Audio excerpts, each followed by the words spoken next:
Et du côté de la politique, Bruno Jeudi, avec vous, on revient sur ce débat d'hier soir entre Benoît Hamon et Manuel Valls. Ils seront en meeting ce soir.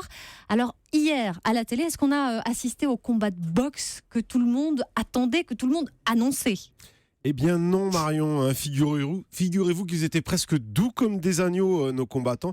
Alors bien sûr, bon, pas copains comme cochons, n'exagérons rien. Mais les camarades Hamon et Valls se sont finalement bien tenus et ont offert un débat de bonne tenue sur la forme et même de bonne facture sur le fond. Un match pointu, pas un pugilat Marion. Mais bon, d'habitude je suis plutôt assez sévère depuis le début de cette opération primaire de la gauche. Et là, je concède que c'était un match plutôt intéressant, une belle opposition de style entre deux gauches, hein. Alors pour le coup quasi irréconciliable sur à peu près tous les sujets: revenu universel, lutte contre les déficits, conception du travail, laïcité, immigration, etc., etc. Ces deux candidats ne parlent plus le même langage. L'un, Benoît, veut faire rêver la gauche qui a plutôt voté pour lui dimanche, et puis l'autre, Manuel Valls, veut défendre une gauche qui gouverne et qui espère encore gouverner, même si c'est difficile sur le papier. Bon, malgré tout, on les cherche quand même, ces petits accrochages entre les candidats. Il n'y en a pas eu un seul ?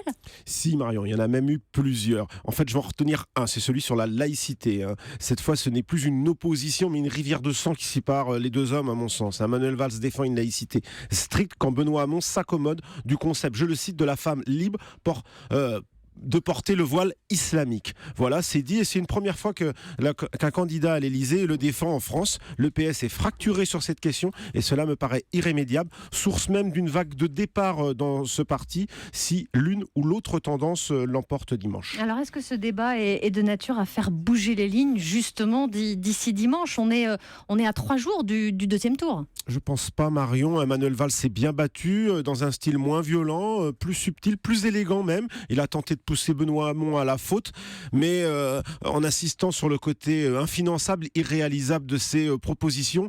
Il n'a pas, à mon avis, à part sur la laïcité, réussi à marquer 2 points décisifs, de telle sorte que Benoît Hamon, bien préparé, on l'a vu, il s'est amélioré, il s'est consolidé au fur et à mesure des débats, toujours jouant cette musique rêveuse, est sorti, à mon sens, vainqueur au point de cette confrontation.